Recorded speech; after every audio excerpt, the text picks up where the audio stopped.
difíciles. We are here today because of the work of many over the past few years who have taken an interest in the values-based learning of the Aspen Institute that we offer. I would like to give a special appreciation to some of the leaders who have made this historic occasion possible. Juan Ramón de la Fuente. Dr. de la Fuente has held, as you know, a distinguished career here in Mexico in health, education, scientific research. As a former Secretary of Health, he brings the highest level of expertise, engagement, and commitment to this effort. Fernando Espinosa has worked in federal, state, and local governments, and also in the private sector in tourism, trade, and academia. He has a passion for education. Together, their knowledge of Mexico, its essence, and its challenges are an integral part of Aspen, Mexico as you go forward. I would also like to extend my gratitude and interest in the Aspen board members. This extraordinary board that you have together to launch this is incredible and impressive. Luis Berondo Avalos, President of MABE. Mr. Eduardo Donde y de Teresa, Presidente Fundación Rafael Donde.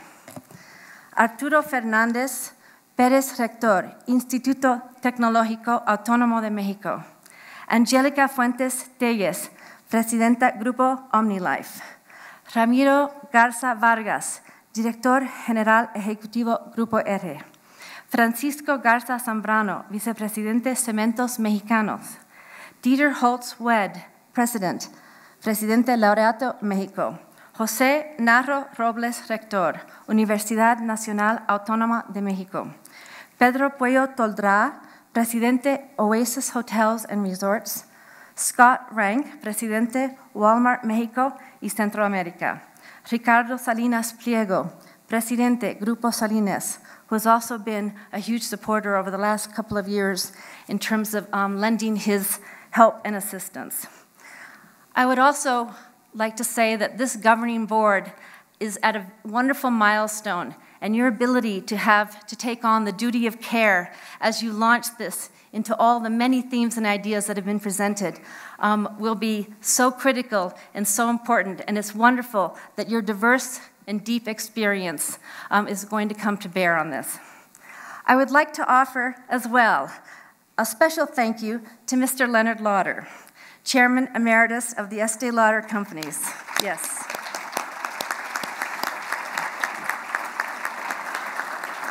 He is my predecessor as the Aspen International Committee Chair, thus my nervousness.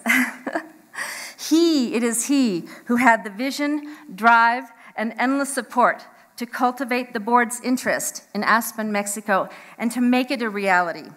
He navigated with us and with the Aspen board all the efforts that were meant to be, and his very incredible understanding, his grace, his elegance, and his foresight are to be commended. Thank you, Leonard.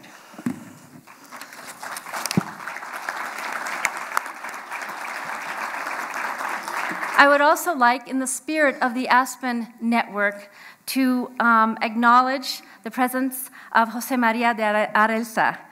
He is the Secretary General of our Spain Aspen, and he's come this long way to show his support, but also to reflect the kind of collaboration and the exchange of ideas and efforts that we can do. So thank you for being here.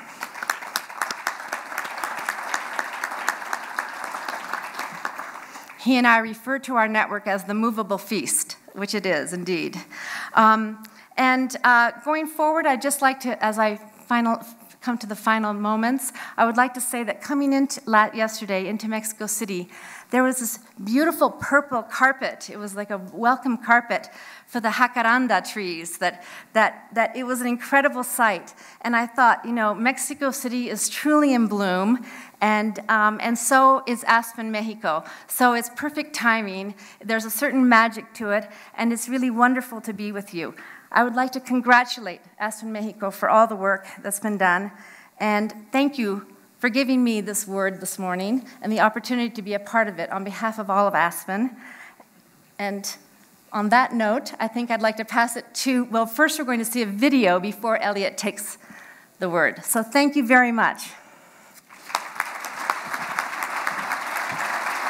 For more than 60 years, the Aspen Institute has been a nonpartisan home for the most important conversations about how we can achieve the good society. We bring together adversaries, search for real solutions, and explore ideas that can lead to meaningful change. How do we do it?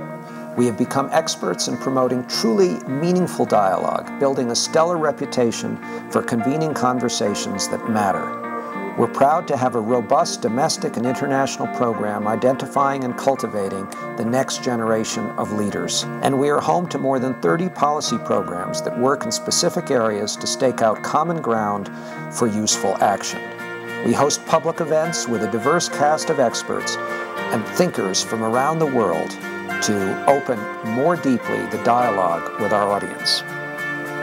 When Walter Pepka founded the Institute in 1950, he built it on the notion that our flagship home in beautiful Aspen, Colorado, could serve as a gathering place for the great thinkers of his time to leave behind their daily routines and reflect instead on the underlying values of our society and culture.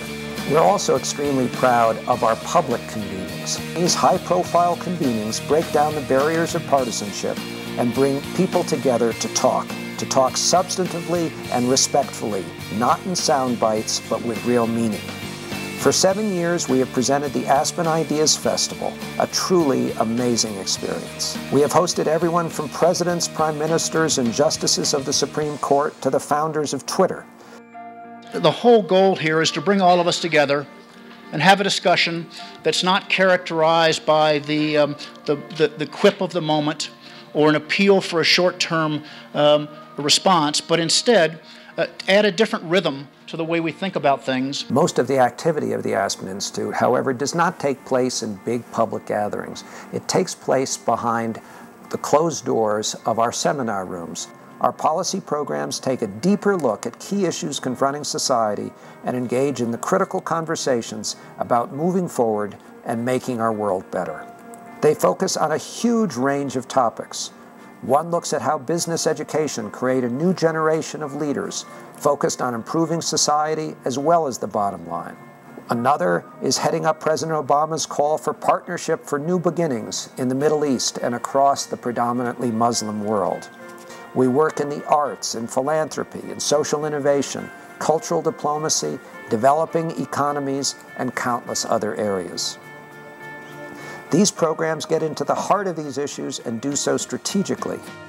Today, the Aspen Institute acts as a kind of public commons. It offers a place where people with different outlooks can meet in person. They can debate, they can search for common values, and then search for common ground. That way they can pursue solutions to the challenges of our time.